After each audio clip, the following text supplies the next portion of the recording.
Caleb Farley is considered a massively hyped up prospect. He was a first-round pick last year who many people had as their #1 cornerback when healthy. The only issue is he had some injury concerns. So in his rookie season with the Tennessee Titans, he again had some injuries, and actually even when he was healthy, still struggled to get playing time. We didn't see a ton of film of him, but let's talk about what we did see, and there was some good and bad in the small sample size that we have. So first, I want to talk about something like this. This is something I noticed that he had an issue of in college. It was kind of my only real concern I had about him was that he can get beat with double moves, and this is going to be a good example of that, where the receiver, Laviska Shenault, is going to fake as though he's running running a slant, but then he's going to actually get to the outside. Right when this play begins, you notice that. So, at this point, if this is a throw to Laviska Shenault in this situation, I think that Farley probably could be able to get in there and knock it away. I don't know for sure. Maybe if it's a good throw and a good catch, it could be a touchdown, but this is certainly not bad coverage by any means. However, when Shenault cuts back, Farley does get burned a little bit too much, and if that was a good throw, it wasn't a horrible throw, but if it was just a little bit further behind, Shenault probably makes the catch and gets into the end zone for a touchdown. So again, not a disaster, but still not ideal. You are giving up some separation here, and it's not like Laviska Shenault was lighting the world on fire when he was going up against other defensive backs. So, something maybe you could see him improve upon, and it was an issue I saw with him in college as well, so just a thing he can improve upon, and guys do improve upon this stuff, right? You do learn, okay, you don't have to go that far on an initial move. You can kind of, give it a little bit more of a step, especially with someone who has the speed that Farley has. You also have something like this, where again, it's going to be a similar situation. This was just a little bit earlier in the drive, one-on-one matchup. You have Farley going up against Shenault, and watch what's going to happen. Right when this play begins, this is, again, good coverage by Farley. He is not in a tough situation whatsoever. I think this is good by him of just being in this situation where he's fine. I mean, you think about it from here. If, for example, Shenault tries to go in any direction,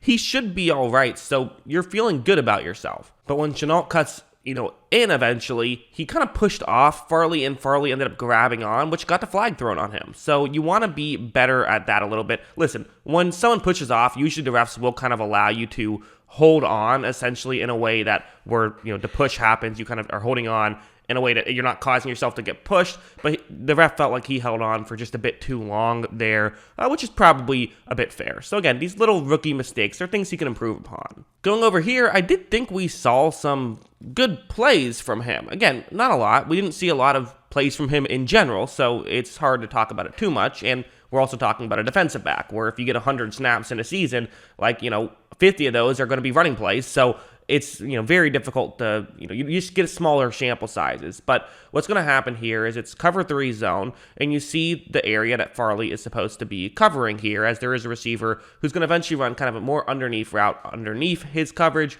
This is very much a prevent defense that the Tennessee Titans are in here. As you see, right when this play begins, Farley is, I think doing the right thing here of not overcommitting in any direction, waiting for the receiver he's going up against to make a move. And listen, this isn't exactly Julio Jones making an incredible route or anything. I'm not saying it is, but watch what happens. Look how Farley breaks in very well and is able to knock that ball away. That's a good play from him. And these are the flashes that we saw him do in college. So it's good to see that these things are still happening, that he is still that guy that we saw in college, even if it hasn't been as consistent necessarily as what we saw in college. And one final thing that I want to talk about with Farley is I do think that's probably fair to say that maybe this might not be the best scheme for him.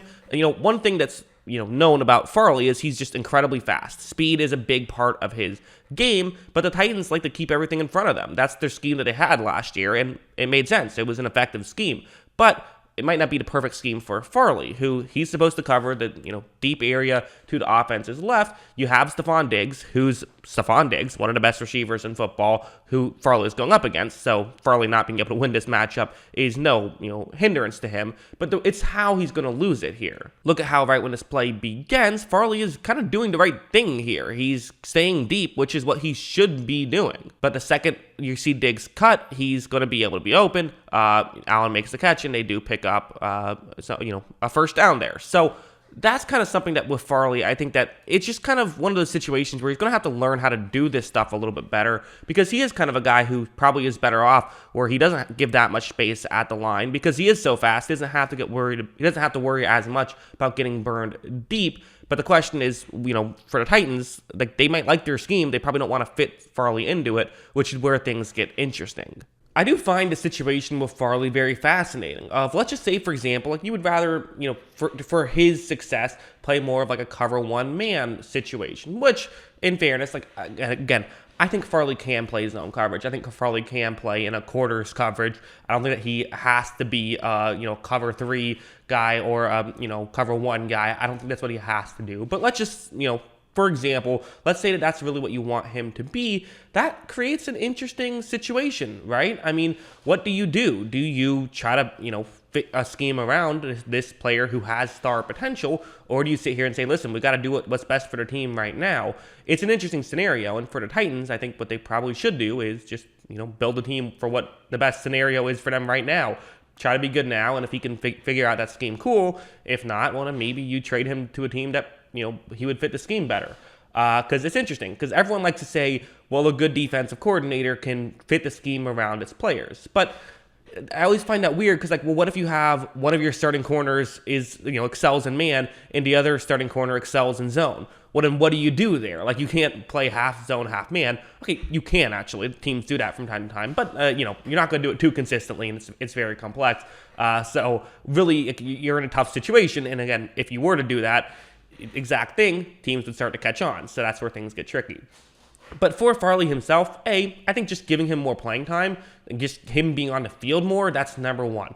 Him just getting on the field and just getting reps is probably the number one way he can do it. Because then when he's getting reps and he's getting burned on double moves, he can learn how to, not get burned on those double moves. That's honestly the biggest thing I think he needs is just playing time. So give him a preseason where have him play. He's one of those guys. I remember I felt this way about Isaiah Simmons from the Arizona Cardinals, where I said, like, you just got to put him in the preseason, have him play every single snap, basically. I think that's what you do with Farley. You have him play preseason, and just every snap you're playing. That's, I think, the mindset, and that should be the logic behind it, because he does. He needs some reps. He's a young player, and he hasn't played a ton of football as of late due to injuries. So I hope that we get to see him live up to his potential, because when he was on in college, he was electric. He looked like he was like Darrelle Revis out there. Not that good, but he looked like he was really good out there and could be this elite level corner, and has kind of yet to we've yet to see it in the NFL, just because we've seen such a little playing time with him. He hasn't been on the field